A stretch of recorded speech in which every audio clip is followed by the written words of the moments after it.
Bueno, en este webinar denominado Las cuatro palancas que definen el negocio lechero, hemos invitado al asesor internacional Gustavo Schwenemann, quien es médico veterinario egresado de la Facultad de Ciencias Veterinarias de la Universidad Nacional del Centro de la provincia de Buenos Aires, en Tandil, magíster en Ciencias y doctorado en la Universidad de Tennessee, profesor en el Departamento de Medicina Preventiva en la Universidad de Ohio.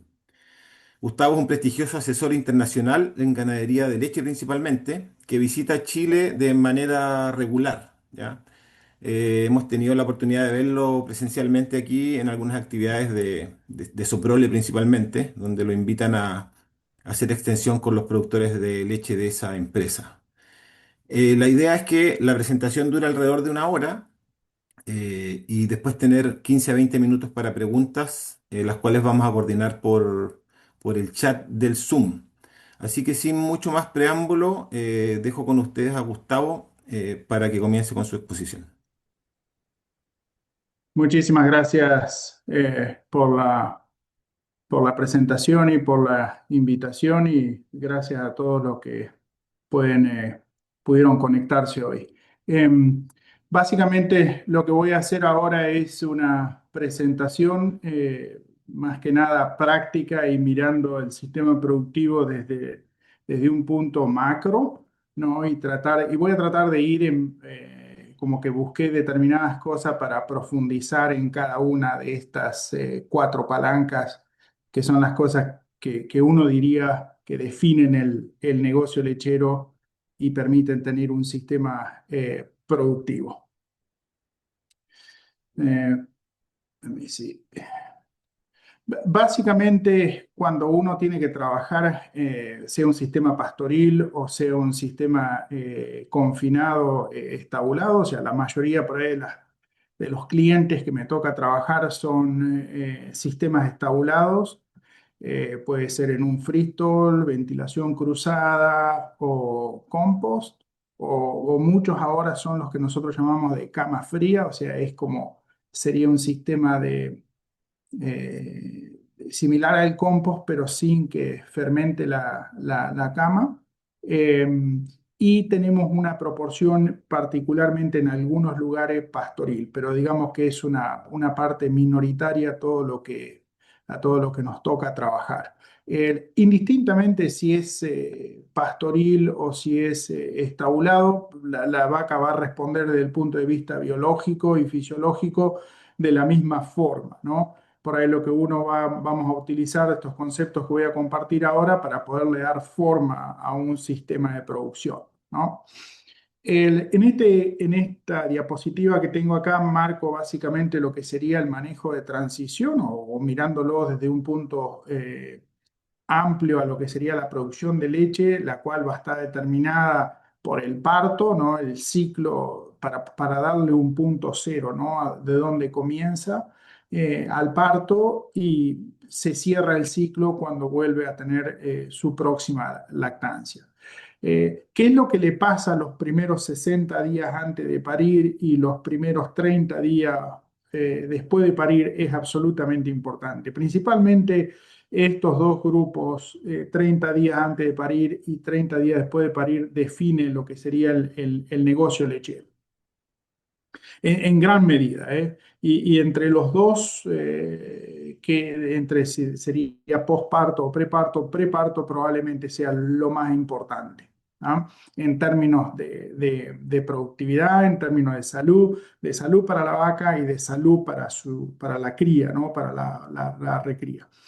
Un concepto importante a tener en cuenta es que estos últimos 60 días antes de parir se genera el 50% del ternero, ¿no? Digamos, de la gestación, el 50% se va a generar en estos 60 días.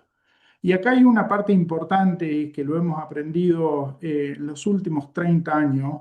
Básicamente, hay información que venía de la década de los 80, pero los últimos 30 donde se ha quedado muy claro los conceptos es que desde el punto de vista de la vaca en particular y específicamente desde el punto de vista de la cría, o sea, de la que van a ser, estos últimos 60 días son absolutamente importantes, ¿no? El, con respecto a la cría, acá se va a producir lo que nosotros llamamos la programación fetal, ¿no? Y en los últimos 30 días de gestación es donde tiene las conexiones entre lo que sería el cerebro, que hay una estructura que se llama hipotálamo, y eso controla la permeabilidad del tracto digestivo, ¿no? Entonces, cuando nace el ternero, nosotros vamos a dar, por supuesto, el calostro. El calostro es importante, pero no es suficiente, ¿no? Nosotros ya sabemos, uno podemos tener muy buena calidad de calostro y dar bien el calostro y así todo tener problemas de diarrea. ¿Ah? Y muchos de esos problemas de diarrea se generaron porque tuvieron mal en la parte de lo que nosotros llamamos programación fetal. A medida que vaya avanzando en la presentación voy a hacer algunos puntos, resaltar algunos puntos importantes. El verano es un problema, por supuesto, en la programación fetal porque tiene un impacto muy fuerte sobre la inflamación y sobre el crecimiento, el consumo, y el consumo afecta al crecimiento fetal. Y en la vaca en particular, sin duda que también la afecta, ¿no? Generalmente lo que tratamos de hacer es que, indistintamente si sea pastoril o sea estabulado, que los consumos sean lo más estable posible, ¿no? Esto sí es importante. Y hay como dos formas de manejarlo. O sea, y siempre hay más de una solución al mismo problema. Pero en general uno podría agrupar todas estas opciones en dos filosofías, digamos, de manejo. Las dos funcionan, pero hay que saber bien cómo implementarlas en la práctica. Le voy a dar primero la que Gustavo uso, la que uso yo. Básicamente uno formularía una dieta para cubrir los requerimientos nutricionales, ¿no? Y con un poquitito más. O sea, es como que cubrir los requerimientos y un poquito, pero no excesivamente, ¿no? En términos de proteína, en términos de energía, ¿no? Y en términos de todos los requerimientos nutricionales. Y de esa forma lo que haría principalmente con energía, porque energía es una parte que controla el consumo, tengo mis vacas que siempre van a estar comiendo el máximo en el rumen. ¿Por qué es importante esto? Esto es importante porque nosotros sabemos que lo que come preparto, consumo preparto determina consumo posparto. O sea que si no come preparto es muy difícil comer posparto. Bien, esa es una forma de abordarlo, este problema. Hay otra parte. Otra forma de manejarlo es que las vacas, en lo que serían las vacas secas no hay mayores diferencias, pero sí en el preparto. Es como que levantan un poco más la energía, o sea, están dando más o menos 5 o 6 megacalorías por encima de lo que sería el requerimiento. Eso es en el caso nuestro o más, ¿no? ¿Para qué? Para estar cerca de lo que serían las dietas de frescas, ¿no? De vaca fresca y eso. Eso funcionan, pero son sistemas que tienen, para que esto funcione, son sistemas que tienen que estar, muchas áreas tienen que estar bien. Y ahora, cuando termine la presentación, creo que vamos a poder conectar todas estas áreas. O sea, es que hay más de una forma de hacerlo, pero hay determinadas cosas que uno tiene que evaluar riesgo. Y evaluando riesgo, como me doy cuenta, es que tengo que evaluar el sistema y a través de evaluar el sistema tengo que dar la mejor solución con las herramientas y con los recursos que tiene cada lechería, ¿no? La condición corporal es algo que nosotros no tocamos durante el periodo seco, ¿no? Durante lo que sería desde que se dejó de ordeñar hasta que el parto. Eso es generalmente, y nunca recomendamos manejar la condición corporal ahí, porque todos los estudios muestran, es siempre negativo, es siempre malo, algo que afecta mucho. Sí se maneja condición corporal durante la lactancia, eso es importante. Y una de las formas de controlar condición corporal es tener bien el programa de reproducción.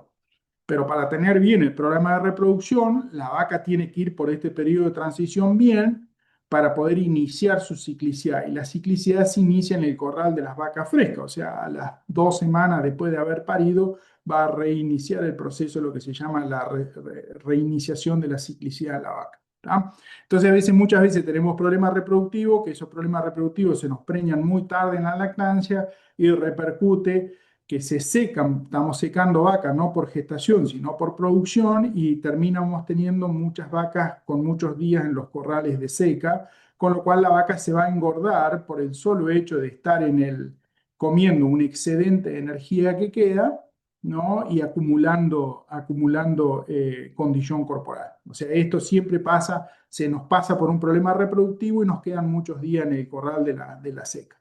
Bien, yo le voy a dar básicamente voy a mencionar 7 puntos que creo que son importantes y los voy a resumir en 4. Y esos 4 son los que voy a hablar básicamente, ¿no? El primero de todo, que cuando nosotros trabajamos en la lechería, es ordenar o al menos tener bien claro cómo estamos secando las vacas, cuáles son los criterios para secar las vacas y cuál es el programa de vacunación que se está haciendo. Esto es importante. No, generalmente, con respecto a las vacunaciones, nosotros vamos a ver 2 tipos de vacuna. Uno es para controlar mastitis y el otro es para mejorar los anticuerpos para prevenir las diarreas, ¿no? Esas serían las 2 grandes. Con respecto al preparto, hay otras vacunas que son lactando, pero digamos preparto es importante. El segundo grupo es cómo nosotros manejamos el preparto.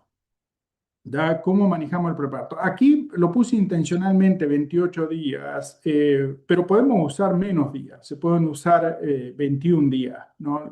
Lo pueden hacer con 21 días. Pero lo puse intencional por 28 días porque si están vacunando las vacas, es importante entender que la vacuna interactúa negativamente en el caso si la estrategia de prevenir hipocalcemia es dar una dieta aniónica, ¿no? Entonces, si damos una dieta aniónica, lo que tenemos que saber es que la vacuna interactúa negativamente con la dieta aniónica. Ejemplo, generalmente en muchas lecherías que me toca trabajar se vacuna el secado, la primera dosis, ¿no? Para estas 2 enfermedades, prevenir mastitis y prevenir diarreas, ¿no? Y se vuelve a vacunar cuando se mueven a los prepartos, ¿no? Entonces recibe dos vacunaciones la vaca, ¿no? La que interactúa con la dieta aniónica no es la primera, sino es la segunda. Por eso en la práctica nosotros le extendimos 7 días más, o sea, lo pasamos de 21 a 28 para que la vaca pueda interactuar. ¿Por qué pasa eso? Porque la vacuna genera un proceso inflamatorio, principalmente la vacuna que son las más fuertes es la de mastitis, una reacción inflamatoria pronunciada, y eso lo que inhibe es la paratiroide, los receptores de la paratiroide que la vaca los tiene acá, y es lo que está tratando de estimular la dieta aniónica. Entonces lo que nosotros nos dimos cuenta es que nos afectaba a las vacas de gestación cortas, ¿no? No todas las vacas van a tener el mismo largo de gestación, ¿no? Hay una cosa que es importante entender, el promedio de gestación hoy en el ganado Holstein más o menos está en 278 días, ¿no? Pero hay un rango y el rango normal de gestación va de 254 días a 298, ¿no? Ese sería el rango normal de gestación. ¿Ah? La gestación es corta, que es lo que nosotros monitoreamos en los programas de transición, qué cantidad de vacas tengo con gestaciones cortas, ese valor no puede ser más del 12%. ¿Ah? Entre 9 y 12% van a estar la mayoría de las vacas, ¿no? En el caso de las primerizas, o sea, de las vaquillas que van a parir, generalmente tienen gestaciones más cortas que las vacas, ¿no? Puede haber un porcentaje más cerca del 12 y vacas va a ser el 9%. La gestación corta se define entre 254 y 269 días, ¿no? Entre 270 y 283 días va a haber más o menos el 82% de las vacas, ¿no? Ese es el promedio. Esas son las mejores vacas. Las que no es raro que se enfermen, es raro que sus hijos tengan problemas de diarrea. Esas son las que mejores funcionan. Y después están las gestaciones extendidas de 284 a 298 días. Esas generalmente hay un poco más de problema al parto porque largo de gestación, cuanto más largo está, más grande sale, ¿no? Entonces hay más problemas al parto, ¿no? La gestación es corta, es generalmente el ruido más grande que va a haber. Por eso monitoreamos siempre el largo de gestación, porque es una cosa que se puede gestionar, ¿no? Nosotros la podemos gestionar y es indicativo de algo proinflamatorio. El verano, gestación corta. Partos gemelares, gestación corta. Muchas micotoxinas en la dieta preparto, va a haber gestaciones cortas. O sea, todo lo que genere inflamación, que levante cortisol, tiende a inducir parto, ¿tá? Y eso tiende a generar problemas y ruido en el sistema productivo. Otra forma que nos damos cuenta, o sea, el otro punto importante es la maternidad. Y en la maternidad generalmente uno va a tener que trabajar con la parte de colectar el calostro y dárselo a los terneros, ¿no? Hay dos cosas ahí, manejar el recién nacido, el neonato, ¿no? Y pasar para que tenga la inmunidad. O sea, cuando nosotros monitoreamos largo de gestación, generalmente en el panel de control lo que tenemos es qué porcentaje por mes tenemos de gestaciones cortas. ¿Por qué? Gestación corta generalmente me afecta a los volúmenes de calostro y después también son la mayoría de la vaca enferma y la mayoría de las diarreas. Por eso hay veces que tengo que entender cuando tengo a veces problemas de diarrea si es un problema de inmunidad pasiva o es un problema de programación fetal, ¿no? Que es algo que se sucedió antes de parir, ¿no? El cuarto grupo, acá hay una cosa importante, es que cuando la vaca va a parir, no le cuesta unos días subir el consumo, ¿no? Lo que nosotros llamaríamos recuperar el consumo, le cuesta unos días. Para poder compensar, como no tiene control sobre la glándula mamaria, la vaca lo que hace es perder condición corporal, ¿tá? Eso es lo que normalmente hace. El problema que nosotros tenemos que resolver es que la vaca pierda la menos condición corporal posible a través de promover consumo. Ahora voy a hablar un poquito de cómo promover consumo, porque estas son las grandes oportunidades, ¿no? Y voy a hacer hincapié, por eso es importante, resalto a esto que nosotros hacemos mucho énfasis en el confort, porque el confort es lo que promueve consumo, ¿no? El confort vendría a ser las cinco libertades del bienestar animal: acceso al agua, acceso a la dieta, termoneutral. Imagínense que es un negocio a cielo abierto, o sea, no podemos controlar todo el año la temperatura, ¿no? Que pueda expresar el comportamiento natural sería el cuarto. El más importante para un productor es que camine la vaca, que pueda acostarse y que pueda comer, ¿no? Eso es una parte importante. Y el quinto es que no tenga dolor, o sea, principalmente las enfermedades, y que no le tenga miedo a las personas, ¿no? Entonces, hoy hemos entendido eso, que es algo importante, y lo hemos podido aplicar en un sistema de producción en las lecherías. Con respecto, sin duda, la maternidad es importante y nosotros la miramos junto con los largos de gestación y los consumos de las vacas. Y hay una cosa importante acá que es cómo vamos a prevenir. Hay dos condiciones que tenemos que prevenir. Uno es que no tengamos caso de hipocalcemia, ¿ah? Y el otro es que no tengamos cetosis, ¿no? El problema cuando se juntan estos dos, se juntan casos subclínicos. En los casos clínicos es más dramático, pero digamos los subclínicos es el problema más grande: subclínico de hipocalcemia y casos de cetosis. Entonces tenemos que el sistema inmune colapsa. El sistema inmune no puede funcionar si no hay calcio y si no tiene energía, ¿no? La energía en la forma de glucosa. O sea, la vaca va a tener cetosis como una manifestación indirecta, ¿no?, a la movilización de grasa por deficiencia de glucosa, ¿no? Preparto, cuando tenemos que prevenir hipocalcemia, nosotros necesitamos más o menos 14 días para poder estimular el tracto digestivo, ¿no? Esto no tengo el tiempo para poderlo explicar cómo se regula, pero básicamente en términos simples la hipocalcemia está regulada por el riñón, que es rápido, el hueso, que es una movilización relativamente rápida, y el intestino, que es absorbe más o absorbe menos, pero es extremadamente lento, ¿no? Y eso está extremadamente regulado. O sea, para que pueda absorber más o que pueda absorber menos calcio de la dieta, nosotros necesitamos hacer una estrategia preparto, ¿no?, para poder, digamos, estimular a la vaca que cuando para y come una dieta alta en calcio, la vaca lo pueda absorber por el tracto digestivo, ¿no? Entonces acá básicamente vamos a tener tres formas de hacerlo, ¿no? La primera forma es básicamente si hay bajo potasio en los forrajes y uno podría directamente usar bajo calcio y bajo potasio, y con eso controlamos la hipocalcemia, ¿no? Pero es raro encontrar lecherías que tengo algunas lecherías, pero son las menores, que tienen muy bajo potasio en los forrajes, o sea, tienen 1,1, 1,4 de la materia seca en potasio, ¿no? La mayoría de las lecherías que me toca trabajar tienen altos los potasios en los forrajes, por lo tanto, tengo que ir a la segunda alternativa, que es usar la dieta aniónica. ¿ah? En la dieta aniónica es otra forma distinta de generar, es como que le generamos una acidosis metabólica controlada a la vaca que hace una pérdida de calcio en orina y eso simula esta deficiencia de calcio y hace que el intestino empiece a absorber lentamente, ¿no? Absorbe, a regular la absorción de calcio.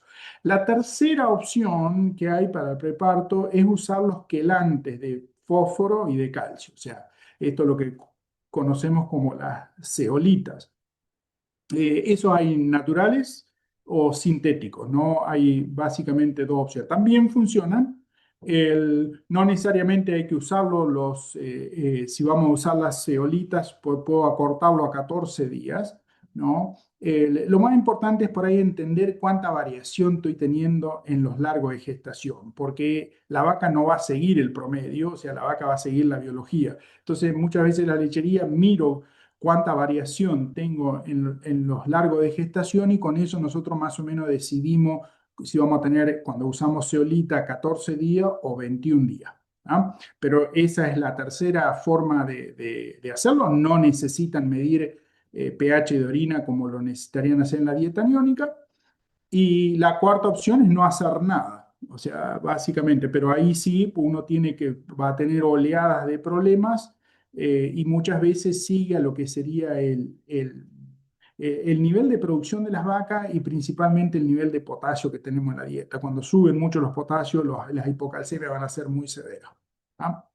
El cuarto punto importante en esto es cómo nosotros manejamos las vacas preparto. Yo creo que esto ha habido un cambio en los últimos 20 años muy pronunciado, pero muy, muy pronunciado. Es menos agresivo, es mucho más de promover consumo y entendimos que tenemos que tener un programa, pero no podemos comprometer consumo, porque si estos grupos postparto son muy sensibles al consumo y tratamos de no estar todos los días molestando a las vacas, ¿no? Hay que promover el consumo para que baje la cetosis y la vaca tenga ciclicidad, o sea, el cuerpo lúteo, ¿no? Este es el grupo importante. El quinto grupo es importante porque estos son básicamente lo que nos van a permitir subir la producción de leche, o sea, llegar hacia al pic de producción de leche.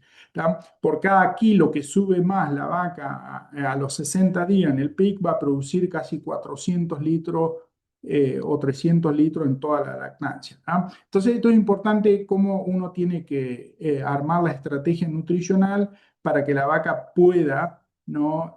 Lograr eh, fenotípicamente la leche en el tanque. Este es el lugar donde vamos a empezar con la reproducción, ¿no?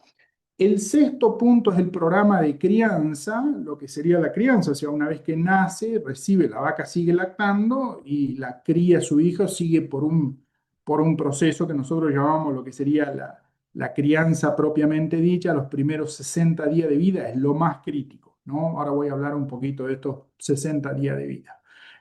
Nosotros sabemos que estos primeros 60 días de vida determina vida productiva, o sea, tiene que doblar el peso vivo en los primeros 60 días de vida. ¿No? La diferencia entre una hembra, ¿no? que nace y dobla el peso vivo en 60 días versus la que no dobla en el peso vivo, estamos hablando de 5 litros de leche por día, ¿no? que nosotros lo vemos en la lactancia. O sea, el efecto es muy marcado. ¿Ya? Es muy marcado. Casi 5 puntos más de tasa de preñez, no de tasa de concepción, de tasa de preñez. Viven casi un año más de vida productiva. O sea, el impacto es de por vida. ¿Ah? Entonces, la primera parte de la crianza es absolutamente importante.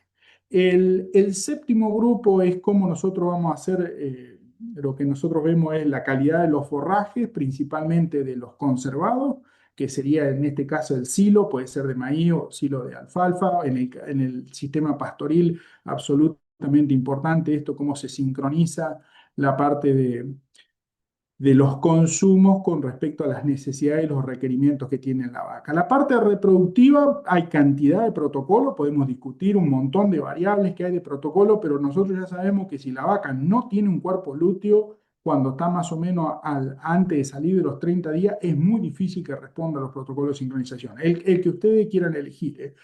Entonces nos dimos cuenta nosotros que tenemos que manejar muy bien estos dos grupos para que la vaca pueda responder a los protocolos de sincronización.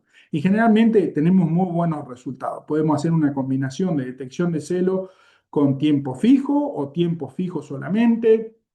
Hay una cantidad de protocolos. Sí quiero mencionar una cosa que es importante que hemos visto a medida que mejoran las producciones, y en Chile existen estas producciones ya de 50 kilos de leche por día, principalmente en la zona central. Alta probabilidad, depende del periodo de espera voluntario, alta probabilidad de empezar a ver partos gemelares, no partos con gemelo. El parto con gemelo es siempre un desafío porque tiende a tener gestación corta, 7 días menos. Entonces, siempre nos afecta, esas vacas son de alto riesgo que tengan problemas de hipocalcemia o tengan problemas de diarrea porque tienen gestaciones más cortas. ¿Ah? Entonces lo que nosotros ajustamos el programa reproductivo, alargamos, en lugar de 60 días lo llevamos a 70 y usamos más tiempo fijo y de esa forma hemos podido bajar la tasa de partos gemelares. Tengo lecherías, por ejemplo, el año pasado tuve de 12% de partos gemelares y las pudimos bajar al 3%. El 3% es lo que sería normal, ¿no? Pero lo menciono esto porque es directamente relacionado a la productividad. Entonces, si usamos mucha detección de celo con altas producciones de leche, la vaca no puede controlar la onda folicular. Entonces tienden a ovular múltiples y a tener partos gemelares, que después tienden a ser un problema cuando los tengo que manejar.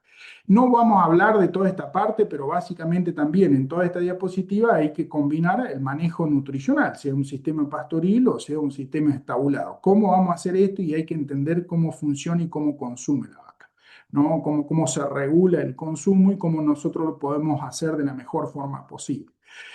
Una sola cosa que voy a mencionar con respecto a los factores que afectan la dieta, ¿no? La dieta es importante porque explica el 50% o más del costo operativo de una lechería, pero en los últimos 20 años yo les diría que ha habido los cambios más bruscos en términos de higiene.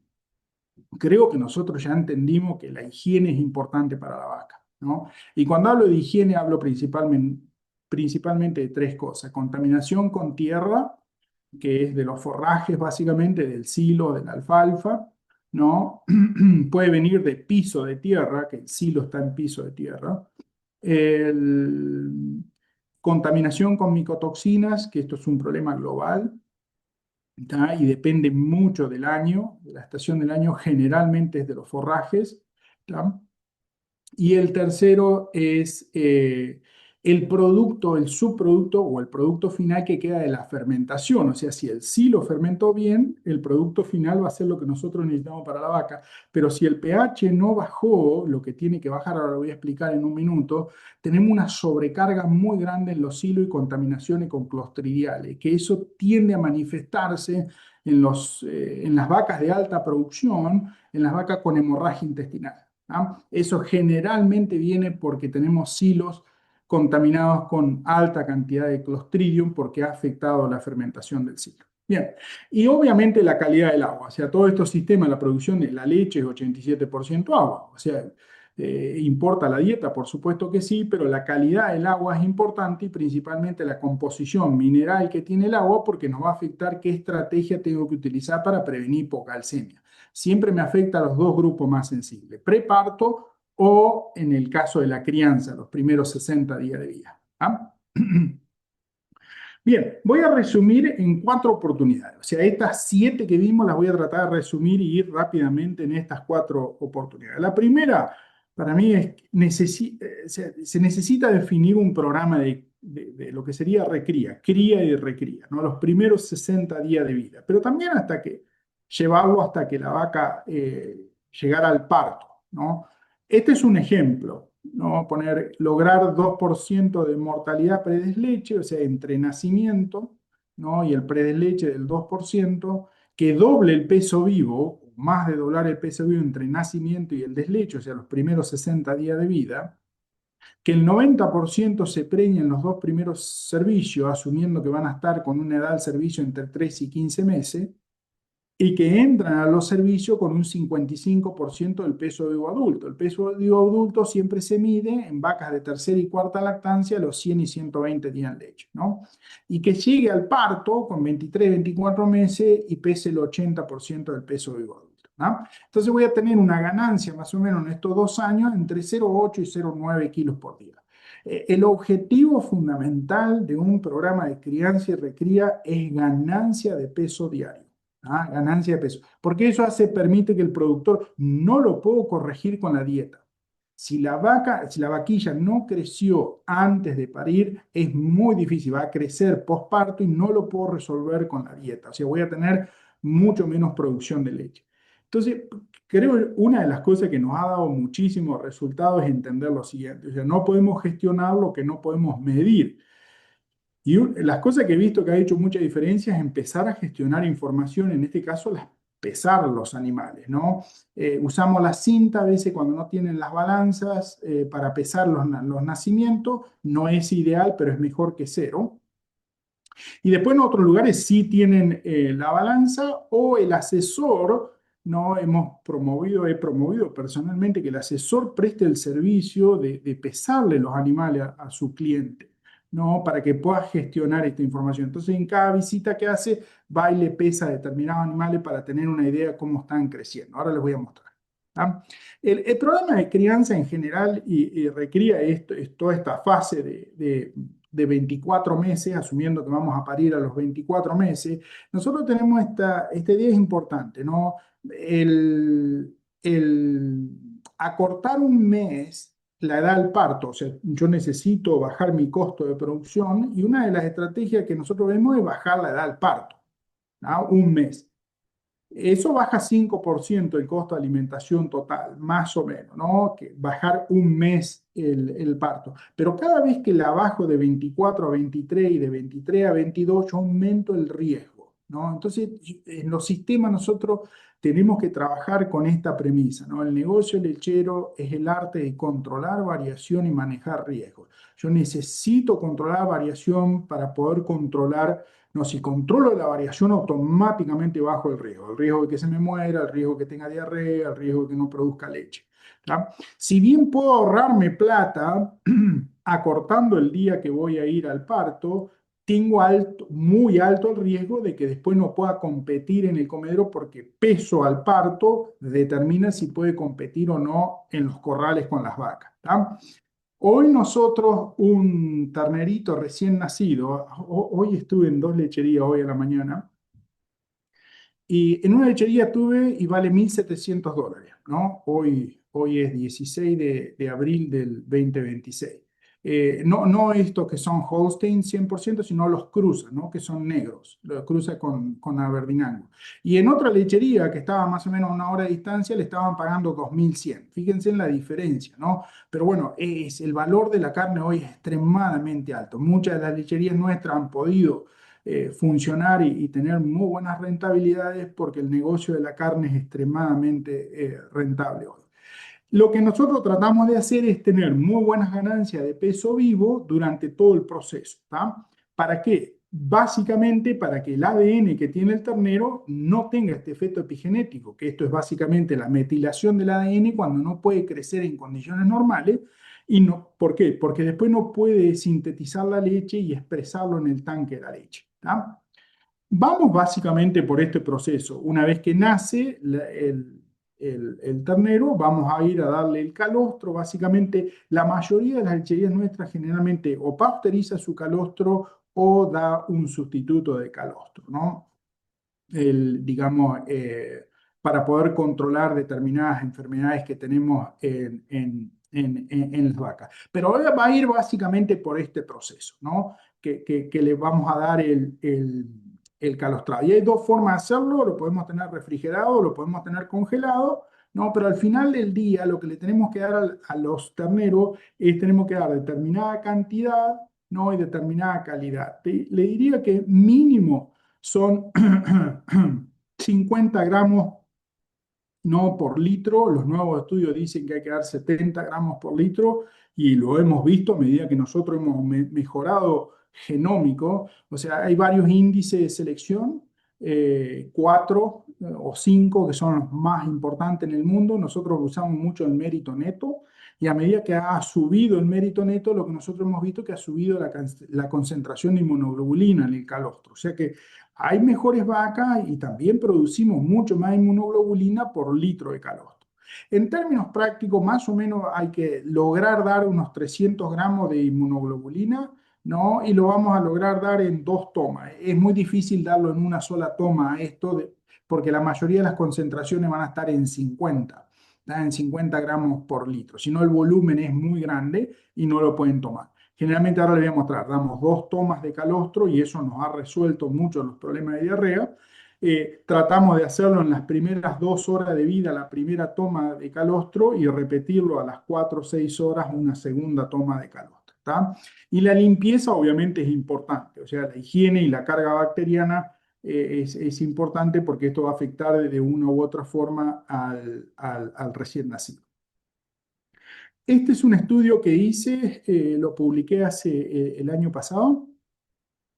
Es un estudio más o menos de que tiene unos casi 400.000 terneros que nosotros transportamos en distintas, digamos, de un grupo de lecherías. En este estudio en particular, lo que nosotros hacíamos, esto lo que van a ver en el gráfico acá es la probabilidad de diarrea, ¿no? Y estos son los días, ¿no? Los primeros 60 días de vida que les decía. Lo que nosotros hacíamos, dábamos una primera toma de 10% del peso vivo en la primera hora de nacido, o sea que serían más o menos unos 200 gramos de inmunoglobulina, y repetíamos una segunda toma entre las 6 y las 8 horas, ¿no? Cuando nosotros dimos dos tomas, lo que nosotros notamos fue un impacto tremendo en diarrea. ¿Por qué diarrea es importante? Porque es la causa número uno de mortalidad. O sea, por lejos, es la número uno generalmente en mortalidad. Entonces, si controlamos la diarrea, terminamos controlando uno de los grandes problemas para poder lograr el objetivo que les decía, tener menos del 2% muerto o el 2% muerto en los primeros 60 días de vida, ¿no? ¿Y bajó cuánto? Bajó 60 días. ¿Y dónde está el efecto biológico? El efecto biológico, la mayoría del efecto biológico es en las primeras 2 semanas de vida. ¿Tá? Por eso la mayoría de las diarreas siempre van a estar en las primeras, en la segunda en particular, fin de la primera semana y la segunda semana. Por eso el impacto en la sobrevida es tan grande cuando nosotros damos 2 veces calostro. ¿Tá? Esto lo recomiendo, importante porque creo yo que es algo que lo tenemos y que lo que tenemos que explorar o usar más en la lechería porque tiene un impacto biológico muy, muy marcado sobre lo que sería diarreas, ¿no? Y el desarrollo del neonato. Una vez que nació, para poder lograr no voy a ir en el detalle, esto requiere otro webinar aparte para poder hacerlo, pero lo voy a tratar de resumir en un minuto la más importante. Una vez que nace y nosotros dimos el calostrado, o sea, ahora hay que ponerlo en un sistema de alimentación para que pueda lograr doblar el peso vivo. Doblar el peso vivo, ¿qué significa? Si nació de 40 kilos, tiene que pesar 80, ¿tá? En los primeros 60 días de vida. Esto es importante, entender dos cosas que son importantes. Yo les hablé de calidad de agua, ¿no? Y de la composición mineral. ¿Ah? Nosotros sabemos que las primeras 2 semanas de vida, el intestino es muy sensible a lo que sería la osmolalidad. La osmolalidad es la presión osmótica que tiene una solución. Por ejemplo, si toman agua de mar, el agua de mar tiene 1000, ¿no? De osmolalidad. Es extremadamente osmótica que produce diarrea si toman agua. ¿Ah? El, la leche tiene 300, ¿no? Miliosmoles por kilo. ¿No? Y la sangre tiene más o menos 2,95. O sea, la madre naturaleza hizo la sangre y la leche más o menos de la misma osmolaridad porque es un proceso muy fácil de transferir proteína y los distintos nutrientes en un gradiente que no tiene presión osmótica, ¿no? O sea, la madre naturaleza a veces ha hecho estos sistemas para funcionar de una forma mucho más eficiente. Y hay otro concepto importante también, es que el tracto digestivo en las primeras 2 semanas de vida está madurándose la unión celular. O sea, no podemos usar alta osmolaridad que digan las soluciones, porque terminamos teniendo problemas de diarrea porque es súper, no, hiperosmótico. ¿Ah? Entonces siempre digo, cuando pasan de 400 miliosmoles por kilo, generalmente tienen problemas. ¿Dónde tengo estos problemas? Cuando nosotros damos de comer sustituto lácteo o tengo aguas con extremada, con alta concentración, más de 1000 partes por millón de sulfatos, ¿no? En el agua. Esas son aguas, las mejores aguas que nosotros tenemos, para que ustedes tengan una idea, en miliosmoles tienen más o menos 10, 50 miliosmoles por kilo, sumando todos los minerales que tienen. La peor agua que he encontrado tiene 250, solo el agua, ¿eh? O sea, fíjense que hay 200 miliosmoles de diferencia. Por eso, un mismo sustituto lácteo puede funcionar bien en una lechería, pero puede funcionar muy mal en la otra. Y no tiene nada que ver el sustituto, es la calidad del agua lo que genera al final del día la gran concentración, ¿no?, de la osmolaridad. Cuando le damos el calostro, nosotros tenemos esta inmunidad dura más o menos 14 días y después de los 14 días la inmunidad maternal se termina y tiene que empezar a producir el ternero su propio anticuerpo, ¿no? Por lo tanto, muy rápido en esto, lo que nosotros hemos visto en esto acá es que en las primeras semanas de vida vamos a tener diarrea, después vienen los casos de neumonía, ¿tá? Y tiene mucho que ver cómo vamos a usar el programa de alimentación. Este programa de alimentación que puse acá sí es un ejemplo, no es el que, para ilustrar que es el único que utilizamos.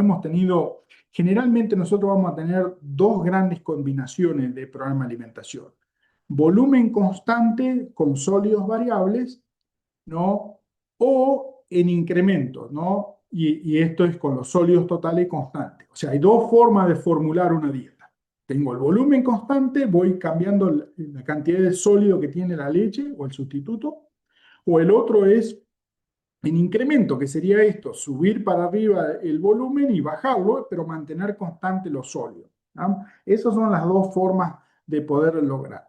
Lo más importante de todo es que tiene que tener una ingesta de proteína y una ingesta de almidones adecuada y llegar a la última semana de los 60 días que nosotros le marcamos como transición, que es donde va a desarrollar el rumen.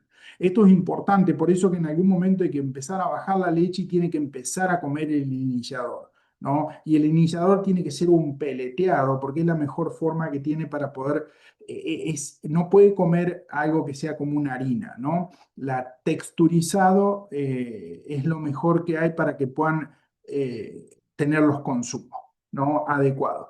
Y los consumos adecuados para poder después hacer el desleche, ¿no? Y nosotros lo que miramos es que la última semana antes del desleche tienen que estar más o menos consistentemente en 2 semanas de iniciador sólido, ¿tá? Y después sí se saca la leche por completo y se los pasa a una dieta sólida 100%. Para que pueda tener crecimiento tiene que tomar agua, ¿ah? Tiene que tomar agua. Ahora voy a hablar un poquito del agua. ¿Por qué? Porque por cada kilo de iniciador que come tiene que tomar 5 litros de agua. Y el agua no es algo que nacen sabiendo que el agua es algo que se puede tomar, ¿ah? Ahora lo voy a explicar. Una cosa que hacemos muchas veces, que le decía que cómo monitoreamos, nosotros monitoreamos lo que sería el ratio, que es el peso al desleche versus el peso al nacimiento, ¿no? La diferencia. Y esto que decía, si nace de 40 tiene que pesar 80, o sea que tendría un ratio de 2, ¿tá? De 2. Esta es la línea de lo que nosotros buscamos, ¿no? Que el 95% de los terneros, cada puntito de un ternero, esté por encima de ese ratio. ¿Ah? Entonces acá vamos a ver, por ejemplo, acá hay casi 1200, un poquito más de 1200 terneros. Esta es la ganancia diaria que tuvo, el ratio es de 2,23 y tengo un 9,86 que no dobló el peso vivo. ¿Ah? O sea, hay un 9, más o menos 86% que no dobló. Pero vamos a otra lechería que es el 30% y en otra es el 42%. O sea, hay mucho por hacer en esto y he visto muchos cambios positivos entendiendo esto, porque estos son litros de leche. Si ustedes logran que la mayoría esté para arriba, esto significa que la vida productiva de la vaca va a dar 5 litros de leche por día de por vida, ¿tá? Comparado con los que están por debajo, ¿no? Mismo mérito genético, ¿tá? Pero este es el efecto del ambiente que tiene sobre el ADN del animal y cómo lo puede expresar en el tanque de la leche, ¿no? Les había dicho que un ternerito que nace, un neonato, tiene 75% agua. ¿Tá? Es básicamente agua. Y lo que nosotros necesitamos, llegado a un momento, va a tomar la leche, pero nosotros necesitamos que coma este iniciador y el iniciador tiene que estar texturizado. El agua es importante, o sea, obviamente aquí está el ternerito en esta cunita, no toman mucha agua, pero ¿por qué nosotros le ponemos el agua? El agua hay un razonamiento atrás de esto, ¿por qué lo hacemos? Los primeros 3 días de vida son clave para la supervivencia del neonato. Nosotros esto lo tenemos muy, muy claro. ¿Ah? Muy claro. Y nosotros empezamos a ofrecer agua del día uno, pero no es porque va a tomar agua. ¿Por qué? Porque, por ejemplo, la succión, el efecto de succión es un comportamiento heredado, o sea, nace con eso, trata de quiere tomar leche. ¿Tá? ¿Ah? Por supuesto que lo puede aprender también, ¿no? No puede haber, pero es heredad. El consumo de agua es solamente adquirido, ¿no? Eso lo aprende con la madre explorando y aparte son muy de explorar y tocar y estar continuamente tocando las cosas en su ambiente. Entonces, cuanto antes le pongan el agua, más rápido aprenden a tomar agua. ¿Por qué el agua es importante? Porque nosotros nos dimos cuenta que gran parte de los problemas que tengo es que aprenden a tomar agua muy tarde. Entonces, como no toman suficiente cantidad de agua porque la leche está restringida, no comen el sólido que necesitan y no pueden desarrollar el rumen, ¿ah? No, para poderlos deslechar. Y hoy básicamente le decimos, no deslechen, no le saquen la leche antes de los 60 días. ¿Ah? Más o menos a los 60 días es donde nosotros generalmente estamos deslechando todos los terneros. Pero este es el razonamiento básico, ¿no? De por qué es importante. O sea, el agua, consumo de agua no es heredado, es un carácter adquirido, o sea que lo va a aprender a medida que empiece a explorar en su ambiente. ¿Ah? Y para terminar, creo que tengo una o dos diapositivas más. ¿Por qué es importante la recría? Una de las palancas de la lechería. Esto es un estudio muy lindo donde siguieron, son vacas en Nueva Zelanda, pero aplica también a todo el sistema productivo que podemos tener en los sistemas estabulados, donde pesaron los animales en distintas edades y los siguieron en toda su vida productiva, ¿no? En toda su vida productiva. Y acá, por ejemplo, voy a usar esta última línea, ¿no? La última línea. Esto es lo que sería energía corregida. Esta energía corregida está corregida por la proteína y la grasa que tiene la leche en las primeras 3 lactancias, ¿no? En las primeras 3 lactancias. Y aquí abajo tenemos el peso corporal, ¿no? Entonces aquí, por ejemplo, tenemos, acuérdense que en Nueva Zelanda son más pequeñas las vacas, entonces tienen de 270 kilos a los 21 meses, estos básicamente estaban creciendo a 0,4 kilos por día. ¿Ah? Y en este mismo grupo, a los 21 meses tenían otros que pesaban 500 kilos, ¿no? Estas habían crecido a 800 gramos por día. ¿Cuál es la diferencia en términos de producción de leche? A la misma base genética, ¿no? Estos son animales que estaban ajustados por la misma base genética. O sea, estamos hablando de que hay una diferencia de 2.000 kilos por lactancia. ¿Tá? Es lo que yo le decía, entre 5 y 6 kilos de leche por lactancia, o sea, hay 6.000 kilos en las 3 primeras lactancias.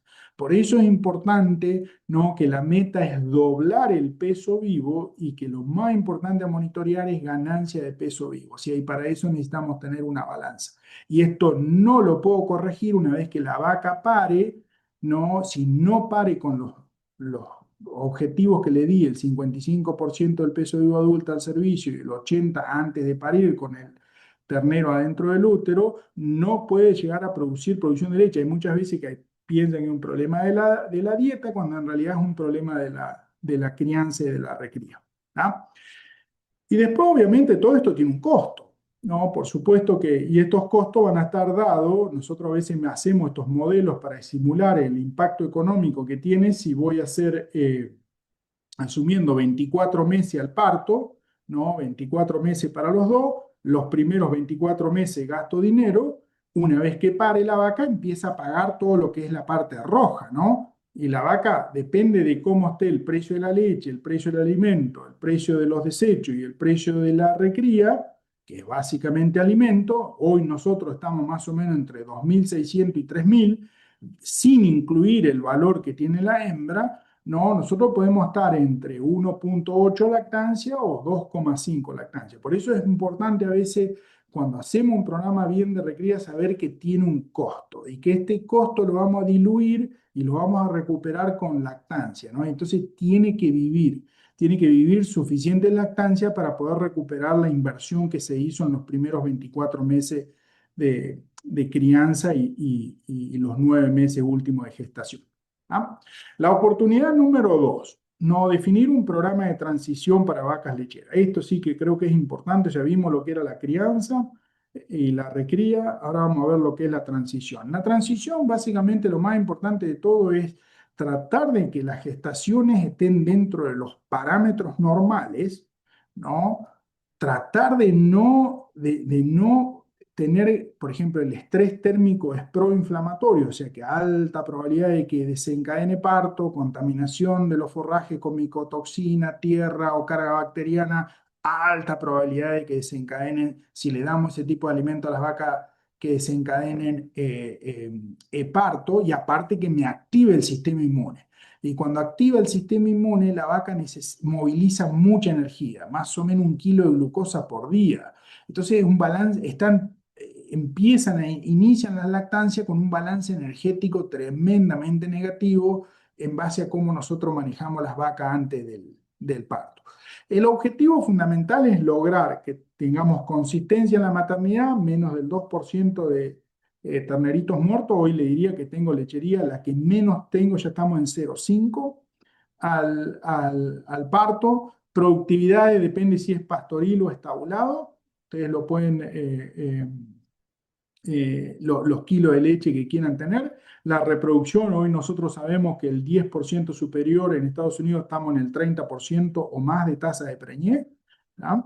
Es importante sacar leche, pero también sólido. En el caso nuestro nos pagan por sólido, el 80% de la leche es sólido, por eso que a veces la discusión, principalmente en la parte nutricional, es distinta que otras partes del mundo donde pueden pagar por litro de leche, ¿no? Nosotros es sólido y tiene una bonificación por calidad que es célula somática. Entonces, el productor no está muy motivado a producir litros, sí cantidad de leche. Bueno, litros y sólidos están asociados, pero lo que más quieren son sólidos. ¿Ah?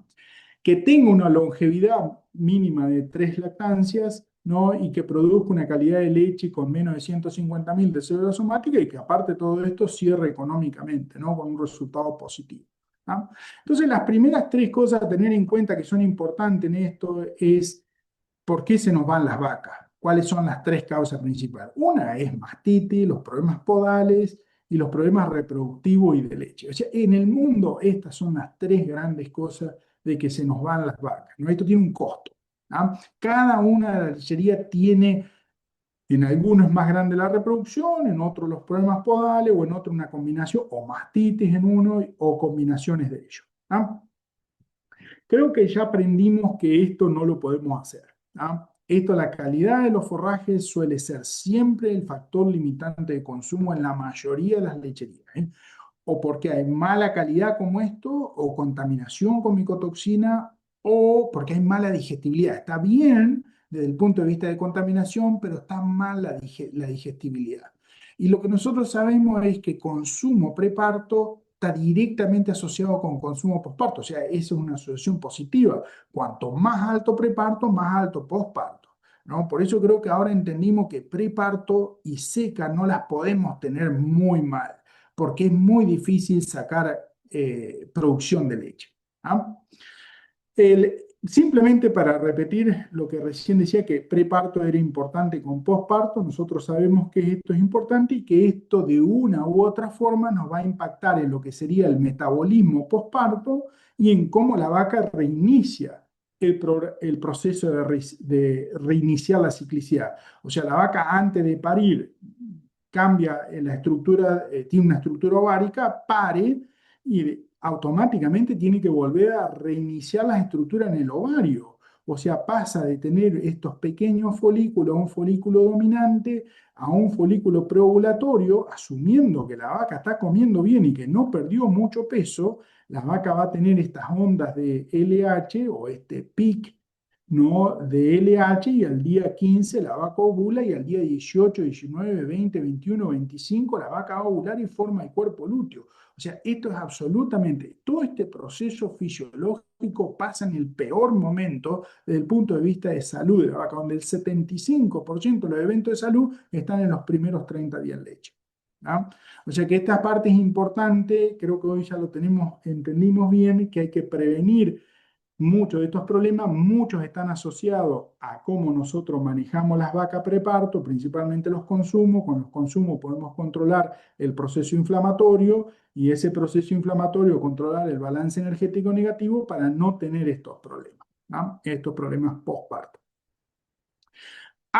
Esta es una clase, otro webinar completo, cómo se regula el consumo. Pero simplemente para contarle, la vaca va a regular el consumo de tres formas básicas, ¿no? Hoy creo que gran parte del éxito de las mejores lecherías, indistintamente, si es pastoril o es estabulado, es que son grandes promovedores de consumo y se han transformado en grandes promotores de consumo porque entendieron que el confort promueve consumo. El confort son las cinco libertades del bienestar animal, ¿no?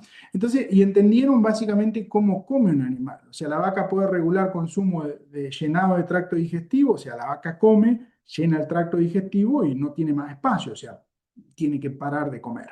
¿Ah? La otra vía es la metabólica. Una vez que absorbe, absorbe nutrientes. Esto lo mismo pasa con micotoxina, ¿no? Se absorbe micotoxina. ¿Tá? Eso tiene un impacto metabólico sobre la vaca. ¿Tá? La energía, una vez que se absorbe, la vaca levanta la energía y no quiere comer más. Por eso hay veces que muchas, le decía de las dos teorías de cómo damos de comer, si dan mucha energía preparto, hay veces que la vaca va a regular consumo por la vía metabólica, no por el tracto digestivo. Gustavo lo que hace, yo trato de que la vaca me regule consumo por el llenado del tracto digestivo, no por la metabólica. Porque la metabólica a veces si doy preparto mucha energía, la vaca tienden a comer menos. Y yo sé que consumo kilo preparto determina kilo postparto. Y esa relación es 2 a 1. ¿No? Por cada kilo más que come preparto va a comer 2 postparto. ¿Ah? Y después obviamente están los factores no nutricionales, que ahora les voy a mencionar brevemente qué son estos. Y hay una cosa importante a tener en cuenta, que una vez que absorbe todo esto, tiene un orden fisiológico para lo que sería la partición de la energía. ¿Cómo la va a gastar? Lo primero que hace la vaca, o los mamíferos, nosotros, las personas, es cubrir el mantenimiento. Por eso que hay que tratar de tener un mantenimiento lo más bajo posible, ¿ah? Que no estén enfermas las vacas. Estar enferma es parte del mantenimiento. Mastitis es parte del mantenimiento. Tener las vacas con problemas podales, neumonía, eso es parte del mantenimiento.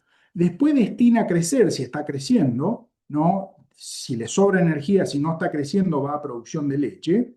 Y lo que cuando completa toda la producción de leche va a reproducción. Ese es el orden fisiológico normal que siguen los animales. Por eso hay veces que tengo muchas recrías que vienen, o sea, fácil de preñar, no tengo crecimiento suficiente, empiezan a lactar y no veo la producción de leche que esperaría para mi vaquilla, ¿no? Entonces el problema ahí no es un problema de que la dieta no esté bien, ¿no? Es que es un problema que están creciendo posparto, entonces destinan mucho del consumo a crecer y no a producción de leche, ¿no? Y hay veces las diferencias son de 2 o 3 litros de leche por día.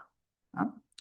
Bien, nosotros sabemos que la vaca va a tener un comportamiento. Simplemente les voy a dar estos dos ejemplos rápidamente. Preparto, una vaca de 780 kilos va a comer más o menos 6 veces, ¿no? Si uno le diera condiciones normales, naturales, indistintamente si es pastoril o estabulado, asumiendo que tiene el agua y que tiene el alimento al alcance, va a comer de esta forma. Unas 6 veces en 24 horas, ¿ah? Más o menos unos 14 kilos de materia seca y lo va a comer. Una comida son 2,5 kilos cada 4 horas, ¿no? Y va a tomar agua unas 4 o 5 veces.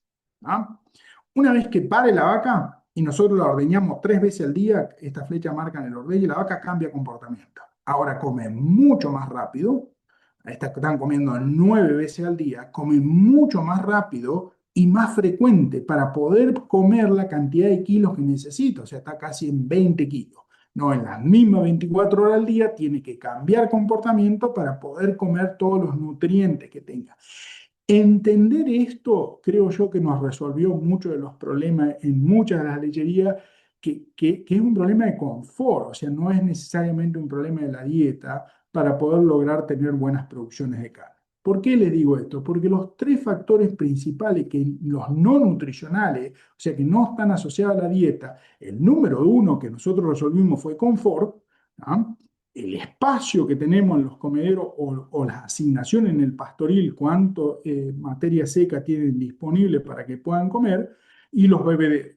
¿Tá? En el caso nuestro, cada vez que agregamos bebedero en la lechería, sale más producción de leche, tanto en la máquina como en los corrales. O sea, es importante esto de la parte de que tenga, acuérdense que el consumo, producción de leche es una fórmula, que es consumo de materia seca, más consumo de agua, más manejo y ambiente. O sea, son estas tres cosas. ¿Ah?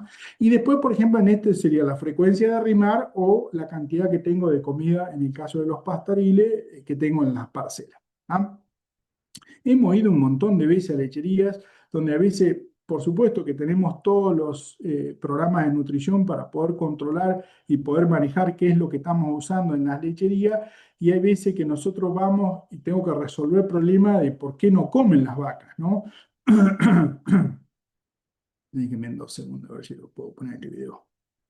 Eh, bueno, no va a funcionar. Pero básicamente, no sé qué pasó con el video. Hay muchas veces que tengo viento cruzado. Este video muestra el viento cruzado, cómo se lleva el almidón de la dieta, ¿no? Entonces uno piensa que está preparando una dieta cuando en realidad por el viento que me lleva el almidón molido, el maíz molido, me lo lleva el viento y no lo puedo mezclar en la dieta. Entonces la vaca está comiendo una dieta que es completamente distinta. ¿Ah? Para poder sacar leche en las vacas o tener salud en las vacas, esto es un estudio que me gusta mucho desde el año 90, donde midieron el flujo sanguíneo de las vacas en 24 horas, ¿no? Estas son cuando está acostada, acostada, el ordeñe, acostada, acostada, acostada, ¿no? Y lo que se dieron cuenta es que cuando la vaca está acostada tiene 30% más de flujo sanguíneo a la glándula mamaria comparado cuando está parada. Por eso la vaca se acuesta cuando tiene el rumen lleno. No, la vaca come parada, se acuesta, por eso produce más leche, porque por unidad de tiempo, ¿no? En 24 horas pasa mucho más sangre cargada de nutrientes por la glándula mamaria y la vaca puede sintetizar, ¿no? la leche. ¿Ah? El, Esto lo mismo nosotros hemos hecho, tratar de hacer las camas, por ejemplo, en los sistemas que son a cielo abierto, ir con el tractor y un disco y hacer las camas y ver que las vacas, el 100% de las vacas se acuestan, o sea, sin ningún problema. ¿Ah? No me van a dar el video ahora, creo. Esto era para mostrar simplemente cómo separaba una vaca, por qué las vacas tienen esta reacción, que se acuestan todas sobre la cama blanda después de haberlo hecho. Es por la sencilla razón de que la vaca se para con las patas de atrás, ¿no? Se para con esta parte, o sea, la vaca va a tirar el cuerpo hacia adelante y se va a parar con la punta de las patas. La mayoría del peso la va a levantar con las patas traseras, ¿no? Entonces, la vaca elige la superficie blanda porque le es mucho más fácil incorporarse, ¿no? Poder separar. ¿No? Y si se rechaza acostarse la vaca, generalmente descansar tiene prioridad sobre el consumo. Entonces, cuando afectamos descanso, estamos afectando consumo. Y esa relación es 3-1. Por cada 3 minutos perdido de descanso, sacrificamos 1 de consumo. ¿Ah? Y ustedes piensen que una comida, 2,5 kilos, que era lo que la vaca come preparto en una comida o posparto, eso es más o menos, los come entre 30 y 40 minutos. Entonces la diferencia en la mayoría de las lecherías es que una lechería, la mejor, le da una comida más al día a la vaca. Y para que eso pase, la vaca tiene que descansar más o menos en la relación 3-1, 120 minutos más al día. ¿Tá? O sea que la vaca va a descansar 2 horas más al día. Lo mismo nos pasa con los freestall.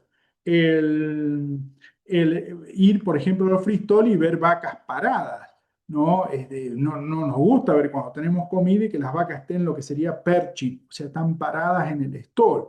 Hay veces que alquilamos estas máquinas, cambiamos las camas y la reacción es tremenda. O sea, las vacas automáticamente responden completamente distinto y se estabilizan los consumos y se estabilizan un montón de procesos que están asociados a la transición, a la salud de las vacas y al metabolismo de las vacas.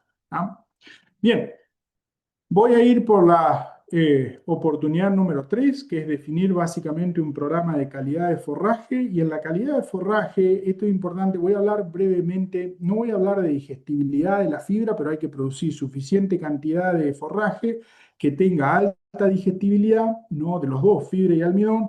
Y lo que sí voy a hacer énfasis en esta parte es que evitar la contaminación. Yo creo que esto ha sido una de las grandes cosas que en los últimos 20 años ha cambiado. Al menos en las lecherías líderes, damos mucho menos tierra de comer, sabemos la cantidad de micotoxinas que están comiendo y aparte entendimos cómo lo tenemos que manejar y hacemos silos que bajan la carga bacteriana, ¿no? O sea que fermenta bien y que no permite la fermentación o la acumulación de clostridiales en el silo. La número uno, esto es para maíz o para alfalfa, no voy a ir en este detalle, pero si tienen preguntas después las podemos tener. La primer parte de hacer un buen forraje es saber cuál es la materia seca que tengo que empezar a picar el maíz, ¿no? ¿Cómo tengo que hacer para poder picar el maíz? Y hay una ventana, ¿no? Hay una ventana para hacerlo. Pero a veces por logística vamos antes, tiene problema, que genera mala fermentación, o vamos muy tarde, que también tiene problemas, ¿no? Los dos van a causar problemas en cómo nosotros tenemos que manejar esto. Este es un ejemplo básicamente de corte del maíz, determinar el porcentaje de materia seca, la altura que tengo que cortar. Cuanto más bajo tengo, más tierra voy a sacar, ¿no? Acuérdense que ir entre 15 centímetros y entre 20 hay 5 centímetros de diferencia, ¿no? Cortar a 20 centímetros y cortar a 5. Por supuesto que hay forraje que queda, pero eso me aumenta entre 2 y 5% la cantidad de tierra que voy a tener en el silo. O sea que es importante a veces la altura, ¿no? Saber que más o menos están procesados bien, principalmente el almidón, porque es de donde voy a sacar la producción de leche. ¿Tá? Y estos serían básicamente, una vez que tenemos el silo, cuáles son los 4 pilares para evaluar la higiene que voy a tener, ¿no? En este caso en particular, nosotros miramos la contaminación de tierra y minerales, principalmente la tierra y los minerales pesados. Minerales pesados es muy raro ver en Estados Unidos o en Europa, pero sí he visto algunos casos en otros países de Sudamérica. Principalmente creo yo que puede venir por los fertilizantes que están usando. En Estados Unidos es extremadamente regulado, pero la roca fosfórica está contaminada con cadmio, ¿no? Y depende del control que tenga cada país, pueden estar fertilizando principalmente en lugares donde tienen que irrigar mucho, con altas concentraciones o altas cantidades de fertilizante, 300 kilos por hectárea o más, y si el fertilizante está contaminado con cadmio, ustedes pueden tener una contaminación muy severa, que da una característica muy particular en las vacas que tienen muchos problemas en el hígado. ¿Ah? Esos son por contaminaciones, es un problema también de salud pública para las personas, ¿no? Pero a los animales le afectan mucho el hígado. ¿Ah? Pero es una cosa que nosotros lo miramos y sabemos cómo resolverlo. La estabilidad microbiana que va a determinar qué bien se fermentó ese silo, ¿no? Esto viene del campo, la tierra y los minerales va a venir del campo. La estabilidad microbiana es parte de que la podemos controlar y gestionar. Las micotoxinas vienen del campo, hay veces que no se puede resolver, pero va a venir del campo cuando estamos haciendo el silo. Y después los indicadores, esto debería ser indicadores a nivel de las vacas, ¿no? La grasa, la leche, las gestaciones cortas y los desechos, ¿no? Y hay veces que miramos, por ejemplo, obviamente vamos a tener la calidad de la fibra, la higiene, les voy a dejar unos parámetros para poderlo mirar, la higiene y el producto final, la fermentación. El butírico es algo importante y a veces nosotros lo monitoreamos porque no queremos dar mucho butírico a las vacas, principalmente los que dan enolaje de alfalfa, ¿no? Que dan mucha concentración de butírico y eso le genera a las vacas en transición un efecto muy similar a la cetosis. Entonces hay que limitar el consumo de esos forrajes que tienen alta fermentación. Pero bueno, aquí les dejo son con respecto a la fibra y el almidón, con respecto a las cenizas, ¿no? A los hongos y las levaduras y a los clostridios. Hay una cosa que es importante, en la mayoría de los silos de maíz nosotros no queremos tener más de 5% de ceniza. Sería la composición normal que tiene la planta de minerales, ¿no? Por encima del 5% sería una contaminación con tierra. En el caso de los silos de sorgo puede ser más o menos el 8% o el 8 o el 9%. En el caso de las alfalfa algo similar, depende del estadio que la vamos a cortar. ¿Tá? Pero sí es algo que nosotros más o menos lo tenemos en cuenta esto. Cómo manejamos la cara del silo, ¿no? Y la extracción, la tasa de extracción que le hacemos al silo son extremadamente importantes. Porque en 20 horas, no, un silo, si no manejamos bien la cara del silo, genera una fermentación aeróbica y eso genera un crecimiento muy fuerte de levaduras. Las levaduras comen el ácido láctico, o sea, se nutren del ácido láctico eso y empieza a tener un crecimiento de hongos muy fuerte. O sea, el ácido láctico es como que previene el crecimiento de determinados componentes vivos que hay ahí. Pero una vez que crecen las levaduras, tenemos esa contaminación con los hongos que no las queremos ver. Este es el caso por ahí a la persona que tengan que trasladar silo de un lugar a otro. Cómo hacemos esa logística va a importar mucho porque una vez que lo abrimos al silo, hay una determinada cantidad de horas que tiene que ser, las vacas se lo tienen que comer, ¿no? Porque empieza el proceso de descomposición.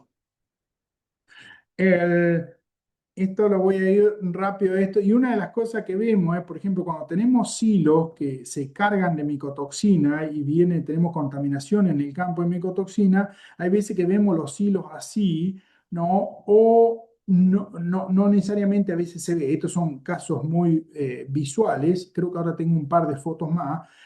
Cuando viene micotoxina, el proceso de hacer el silo es, se pica el silo, se compacta, se saca el aire y se sella lo más rápido posible, ¿no? Eso genera una fermentación aeróbica con las bacterias que están en la planta y el pH, el azúcar soluble que hay, el pH de 7 baja a 3,5 en un periodo más o menos de 3 días.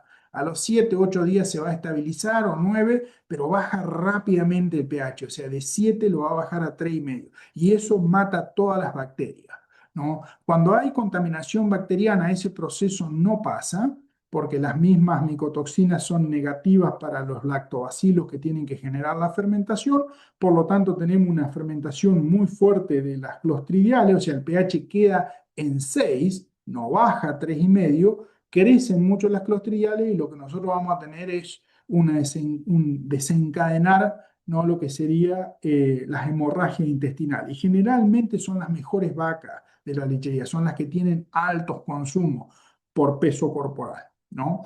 Vuelvo a repetir algo que dije al inicio, no se puede gestionar lo que no podemos medir, entonces nosotros tenemos un par de protocolos para medir materia seca, el tamaño de la partícula, saber sacar una muestra y tener los laboratorios de referencia, ¿no? Y poder usar el contexto para poder determinar esto. Esto es lo que nosotros usamos en la auditoría, ¿no? En lo que sería una auditoría del TMR o cuando trabajamos en la parte con los clientes, en la parte del manejo de los forrajes y de la nutrición. ¿Tá? Entonces lo que tratamos de hacer en eso, en la auditoría, miramos procesos, o sea, tenemos el equipo de trabajo, obviamente este es el producto final, y tenemos aparte la leche del tanque, en la leche voy a tener la grasa y voy a tener la proteína, y hacemos un proceso inverso hacia atrás para tratar de ver qué nos está afectando, ¿no? Porque como nosotros estos ingredientes los vamos a cargar en el mixer lo vamos a descargar en el comedero y la vaca va a comer esto. Y esto es lo que va a impactar el rumen. O sea que lo que más nos preocupa en el punto de vista del manejo es que la vaca que come aquí tiene que comer lo mismo que la que está acá o la que está más adelante para que todas puedan tener en conjunto la misma fermentación dentro de su rumen para que lo puedan expresar en el tanque de la leche. ¿Ah? Hay veces que miramos silos, por ejemplo, voy a compartir esto es básicamente paja molida, ¿no? Para darle que está bien, están almacenadas en bolsa y estas son cosas que a veces tenemos problemas, cuando vemos hongo visible o mucha tierra, ¿no? Mucha tierra sobre el heno. Estos son síntomas de preocupación. O sea, si uno caminara a una lechería y ve esto, esto sí me preocupa mucho porque sé que cuando veo los hilos así tienen muchas micotoxinas, casi siempre tienen mucho. O sea, ¿qué quiere decir mucho? Nosotros manejamos el riesgo, ¿no? Bajo, va a haber contaminación. Bajo, medio o alto. Estos son casi siempre riesgo alto. O sea, alta cantidad que lo puedo manejar, depende de si tienen alguna otra, a otro silo con inclusión y si no, tengo que usar alguna otra estrategia para poder dar de comer estos hilos, ¿no? Porque lo que terminan teniendo son problemas, ¿no?, de hemorragia intestinal en las vacas de alta producción. ¿Ah? Otra cosa que también hacemos es tratar de controlar los comederos, por ejemplo, depende de cada lugar, cómo han de comer. En algunos lugares tenemos mucha fibra o henos que vienen con piedras. Los comederos están sucios, cargados de hongos y eso, esto hay que limpiarlos. Y el otro es diseño, básicamente. O sea, están los comederos muy bajos, tierra justo hasta la parte de arriba, entonces los animales se meten adentro del comedero y esto aumenta tremendamente los consumos de tierra. ¿Ah? Estas son cosas que nosotros tenemos que tener cuidado porque impactan tremendamente negativa en lo que sería el rumen. Y hay otras cosas, por ejemplo, los silos con piso de tierra, esto generalmente genera un problema serio en los sistemas porque tenemos los tractores que van dejando tierra en el comedero, ¿no? Y nosotros sabemos que por cada punto porcentual por encima de 5, ¿no? La ceniza, de 5% de cenizas, ¿no? Eso representa 10 kilos de tierra por tonelada. O sea que, por ejemplo, nosotros en estos sistemas así, como ven acá, es común que el TMR tenga 11% de ceniza o 10% de ceniza. Asuman que es 5 el mínimo que uno aceptaría. Si tengo 11 son 6 puntos porcentuales, cada punto porcentual son 10 kilos de tierra, o sea, son 60 kilos. Una tonelada de alimento en vacas lactando, más o menos la están comiendo 30 vacas, no depende de los consumos que tengan, o 35 vacas. O sea, hay veces que las vacas están comiendo 1 kilo de tierra, 1,5 kilos por día. ¿Ah? Esto es importante a veces de entenderlo, ¿no? ¿Qué porcentaje tengo de ceniza en el TMR, en la mezcla final? ¿Ah? Porque hay veces que tenemos mucho problema de sólidos principalmente porque hay contaminación con tierra, la tierra es inespecífica, baja la digestión de la fibra en el rumen, por lo tanto te afecta mucho la grasa y te afecta los consumos, ¿no? Y es inespecífica, es como un secuestrante, genera tremenda pérdida de aminoácidos, principalmente de aminoácidos de la dieta, un 20-30%, y del cobre y el selenio, o sea, lo baja, y la vitamina E baja tremendamente, que son estos antioxidativos importantes para el proceso de transición de la vaca. Creo que tengo 2 diapositivas más, 3, para hablar sobre la última oportunidad, que es definir un programa de capacitación que tenga un fuerte énfasis en prevención y un proceso de mejora continua, ¿no? Acá es donde tenemos que tener el equipo de trabajo conectado con todos estos procesos para poderlo llevar adelante, ¿tá? ¿Qué es lo que nosotros hacemos? ¿Qué es lo que Gustavo hace? Yo uso el sistema de los 5 principios del trabajo en equipo, ¿no? Objetivos compartidos, o sea, todo el mundo tiene que saber, al menos de los que trabajan, claramente qué es lo que estamos haciendo, qué rol, ¿no? Qué es lo que estamos tratando de lograr. Los objetivos son los que les mostré recientemente. Cada uno tiene que tener los roles claros, qué es lo que va a hacer, ¿no? Confianza mutua. Sin confianza mutua es muy difícil que funcionen las cosas. ¿Ah?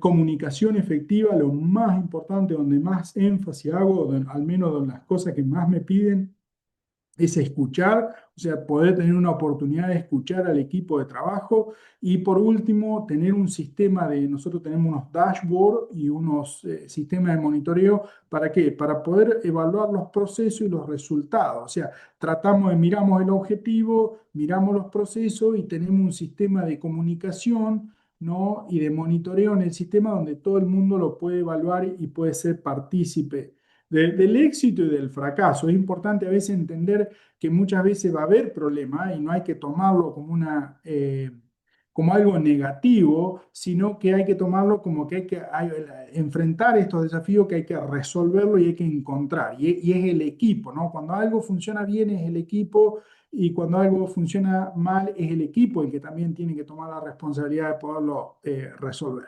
¿Ah? Hacemos mucho énfasis en la gente y hay una cosa que aprendí con los años, es que las personas pueden superar limitaciones de instalaciones. Nosotros tenemos lecherías muy, muy buenas, muy lindas, pero con mala gestión. ¿Ah?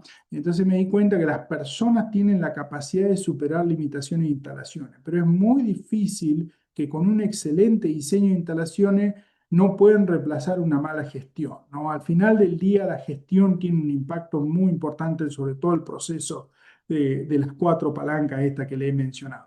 Y esta es la realidad que tenemos nosotros en Estados Unidos, que también está en Sudamérica o en Europa.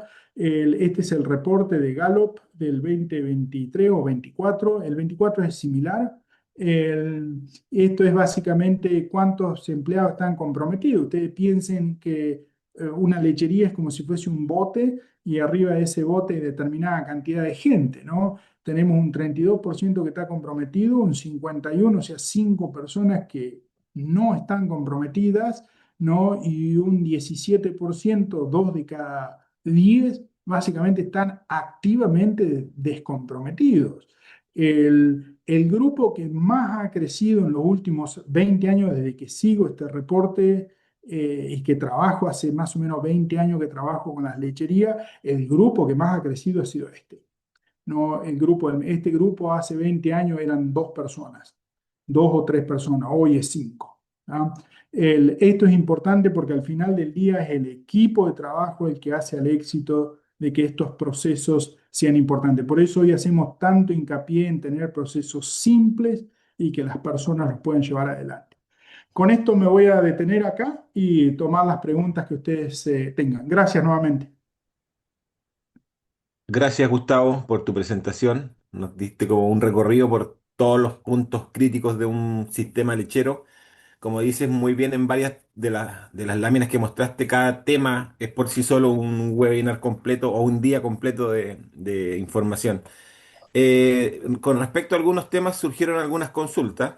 La primera pregunta es de Ángela Rendel y dice, ¿cuál es el límite mínimo de edad para encastar vaquillas? ¿Y cuánto se recomienda sobrealimentar una vaquilla para que llegue al peso de encaste? Ahí comprendo que se refiere a que qué tan positivo es apurarlas cuando ya no cumpliste con esas ganancias de peso proyectadas como lo mencionabas en tus láminas. Claro, no, muy, muy buena pregunta. La primera parte de la pregunta, ¿no? La edad. Lo primero que tienen que hacer es, por ejemplo, yo les voy a dar un ejemplo como me toca trabajar. Yo voy a una lechería que tiene vacas de 800 kilos, ¿no? 800 kilos, vacas grandes. Entonces, yo trabajo en la crianza con ellos de una forma distinta que en otra lechería donde sus vacas pesan 510. ¿No? Completamente distinto. O sea, la primera medida que tienen que tener ustedes es saber el peso vivo adulto de las vacas. Y ese peso vivo adulto de las vacas se determina entre la tercera y la cuarta lactancia a los 100, 120, 140 días. Ah, más o menos. ¿Por qué es importante eso? Porque ese número necesitan tener, no pueden pesar una vaca, pero pesar 10, 15 vacas para tener una idea cuánta variación tengo en el grupo, ¿no? Hagamos un ejemplo simple, ¿no? Vamos a asumir que pesan 600 kilos, ¿no? Voy a usar el celular. Voy a usar mi celular ahora para sacar la cara. Vamos a usarlo para algo, el celular que no sea para hablar. El, Tomo de 600 kilos, ¿no? Entonces, ¿qué edad tengo que darle el servicio? Yo sé que cuando voy a iniciar el servicio desde el punto de vista biológico y que sé que va a funcionar bien en su vida productiva, tiene que tener el 55% del peso vivo adulto. ¿Ah? Suman que es 600 kilos y lo voy a multiplicar por 0,55. O sea que tengo que iniciar los servicios con 330 kilos. ¿Ah? Entonces, nosotros tenemos dos variables que son importantes en este proceso. La cantidad de kilos que tiene que tener, que es el 55% para iniciar los servicios, y la edad. O sea, los dos tienen que ir juntos. En la mayoría de mis productores, el problema siempre es que llegan con los kilos y son jóvenes, entonces están muy tentados a inseminarla. Y nosotros no lo dejamos que hagan eso porque edad es importante después cuando pare para poder competir en los corrales por la comida. Entonces el criterio que usamos es edad entre 13 y 15 meses y 330 kilos. ¿Ah? En este caso de dar para hacer un ejemplo, si la vaca pesara 800 kilos, otra la cuenta, y si pesara 500 kilos, son otros los parámetros. Por eso le hago un ejemplo con 600 kilos. ¿Ah? Bien, la segunda parte de la pregunta era, ¿qué hago si, o sea, no, o sea, creció bien o no creció y tengo que apurarla para que llegue con los pesos? Generalmente terminan con problemas. Generalmente, en mi experiencia, terminan siempre con problemas. ¿Por qué? Por un problema, una vez que está preñada, ¿no? Y si lo hago antes también se puede engrasar mucho. Por eso que es importante cuando crece un animal, hay tres componentes que los tienen que manejar. La cantidad de hueso, que es la estructura, la cantidad de músculo y la cantidad de grasa, ¿no? Hay veces que tenemos crecimiento, pero tenemos crecimiento con mucha grasa, no estructura. Por eso, cuando después de lactar se pierden. Es como que la vaca no la reconozco más. ¿Ah? Entonces es importante que crezca la estructura, que es el hueso, y el músculo. Por supuesto que algo de grasa tiene que haber, pero no pueden estar muy pesadas. Si lo hago antes del servicio, es raro que pueda lograr lo que sería el proceso compensatorio. Es como que no existe eso. Si lo hicimos mal, vamos a tener problemas. Por supuesto que puedo dar mejor de comer, pero no necesariamente puedo compensar. ¿Ah? Lo puedo compensar con edad, o sea, en lugar de parir de 24, van a parir de 26 meses, pero también tiene un costo para la lechería eso. ¿Ah? La otra parte de la pregunta es, ¿lo puedo hacer antes del servicio, compensar o después? Después del servicio es alto riesgo. Alto riesgo es peor que antes. Porque una vez que está preñada la vaca, la partición de la energía empieza a tomar prioridad el feto, ¿no? Entonces, ¿qué nos pasa? Que cuando le dan muy bien de comer con animales que están preñados, tienden a tener más distocia, ¿no? Es porque hay un crecimiento fetal muy grande y la vaca quedó chiquita. ¿Tá? Entonces es importante, por ello es, la pregunta corta es que necesitan empezar las vacas y necesitan llegar con la edad y con los pesos al encastre. Esa es la clave. ¿Tá? Lo otro son soluciones que generalmente terminan teniendo un problema. Voy con otra pregunta, Gustavo, de Karin Level,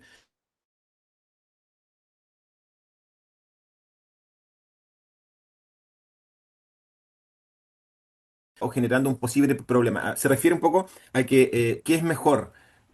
Llegar con terneros que tienen una protección frente a los problemas de la ternerera o tratar de solucionar en la ternerera los problemas y no convivir con ellos, digamos. Ese es un poco el planteamiento que Ujú. se yo. No, sí, la entiendo perfectamente. Muy buena pregunta, Karin.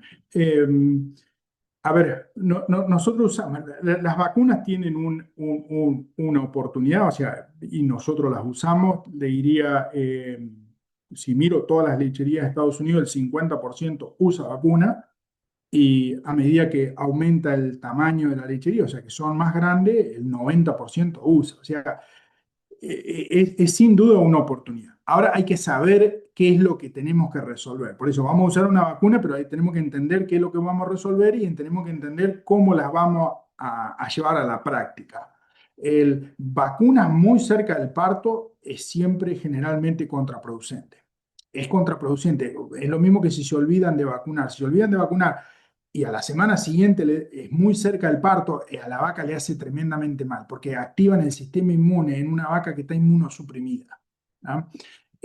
Generalmente, para tener una buena respuesta con la vacuna, las grandes oportunidades que veo es, bueno, si tienen problema de mastitis, que no todos tienen problema de mastitis, imagínense, hoy nosotros en Estados Unidos el promedio es 170.000 de células somáticas a nivel del país, ¿no? Del 9,3 millones de vacas. Entonces, tengo un montón de gente que no tiene problema de mastitis y es raro ver que usen alguna vacuna, ¿no?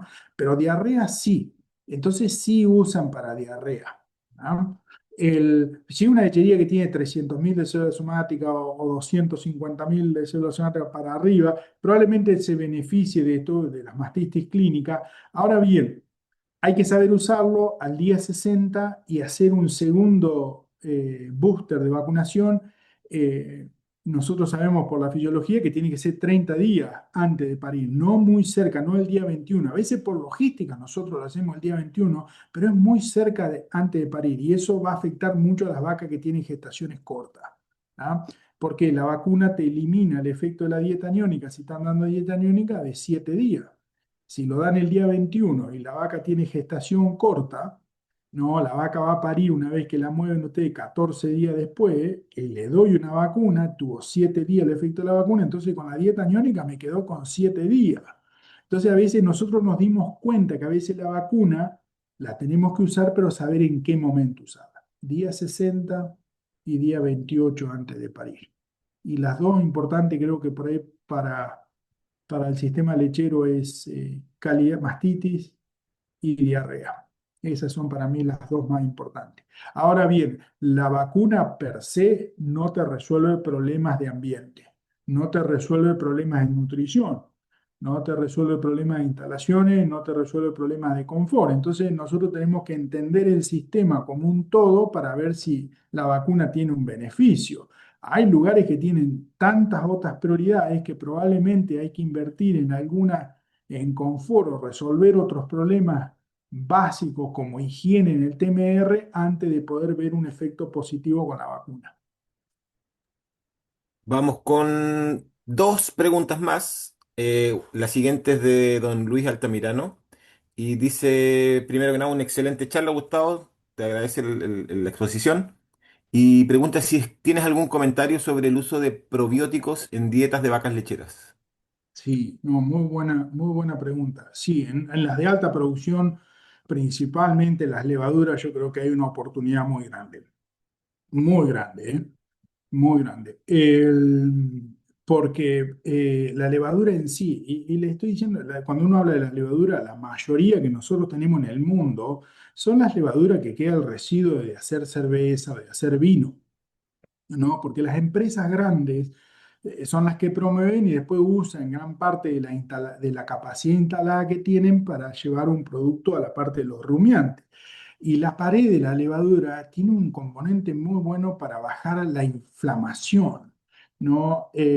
Micotoxinas, bajar el proceso inflamatorio y ayudar a lo que sería la salud ruminal. En los últimos 5 o 7 años yo creo que ha habido cantidad de información y nos ha mostrado el gran potencial que eso tiene. ¿Ah?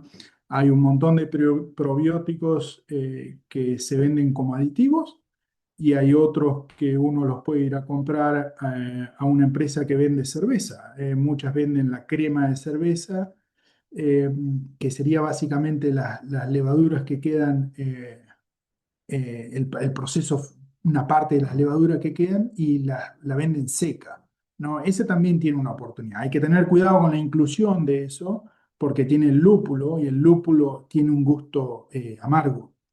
Eh, pero, por ejemplo, nosotros lo usamos y nos ha funcionado muy bien. O sea, hay que saber cuánto es la inclusión que tengo que tener y tiene un impacto muy fuerte en la parte de salud ruminal. Pregunta Richard Arancibia. ¿En las lecherías que están erradicando tuberculosis, recomiendas el uso de pasteurizadores de calostro o es más seguro trabajar con sustitutos de calostro? Yo creo que, a ver, voy a hacer, porque es una cosa sensible. No, yo usaría sustituto de calostro. Porque no que el pasteurizador no vaya a funcionar, pero alta probabilidad y es muy frustrante para una empresa que empezó un programa de erradicación porque lleva tantos años y tantas cosas tienen que funcionar bien un montón de cosas en la lechería. En ese caso particular, yo creo que pondría un sistema más agresivo de usar sustituto de calostro. Última pregunta, Gustavo. Renato Fuentes pregunta, ¿recomiendas en la recría de vaquillas el uso de pellets de autoconsumo como el que usan en Argentina por sobre la TMR? El pele de autoconsumo, Renato, ¿cuál es el que te refieres? ¿Te refieres al que tiene para limitar consumo? No sé si Renato puede escribir o... Quizás puede abrir su audio, porque esa es la pregunta. Dice, si prefieres el uso Sí, ese mismo Gustavo. Claro, ahora entiendo, Renato. Yo creo que, a ver, sí, Renato, es una oportunidad para controlar consumo. Por ahí lo primero que trabajaría con la recría, primero tengo que entender el contexto, ¿no? ¿Qué hay disponible para darle de comer? El, Sin duda que por ahí lo que manejaría sería una dieta con más fibra, antes de usar algo con el aserrín o los pellets que son los que van a, o usar sal, ¿no? Hay alguna otra forma de regular el consumo, es aumentar el sodio y poder regular el consumo. Son estrategias, creo que es muy específico en el contexto que uno la aplicaría, se puede aplicar y funciona. Pero mi primera opción sería subir la fibra y no necesitan tener fibra de buena calidad. Si lo que necesitan es tener suficiente cantidad de fibra que frene el pasaje, ¿no? Para que no tengan esa necesidad de limitar el consumo. Muchas gracias por la respuesta, Gustavo. Aprovecho de darle las gracias a nuestro auspiciador porque estos webinars siempre requieren de alguna empresa que nos apoye. En este caso, Advice es una empresa de aquí, Osorno, que es la empresa que se dedica principalmente a solucionar varios de los problemas que tú planteaste en relación a la alimentación de animales de lechería o bovinos en general. Y le doy las gracias a Pedro Navarrete, a Juan Eduardo Plaza y a Cristian Lembach que estuvieron conectados durante la reunión. Y les vamos a dejar por ahí algún link para que puedan visitar su página y ver los servicios y los productos que ellos venden. Te vuelvo a agradecer, Gustavo, por la charla, que de verdad que fue bastante completa. Y quizás en el futuro podamos hacer alguna charla más específica abordando alguno de los cuatro temas estos o algún tema adicional que podemos rescatar ahí de las encuestas que le hacemos a nuestros socios. Así que gracias. Últimas palabras y los dejamos en libertad de acción. Muy bien, excelente. Gracias a todos. Gracias también a Enrique que nos ayuda siempre con la parte técnica de los webinars. Hasta una nueva oportunidad. Muchas gracias a todos.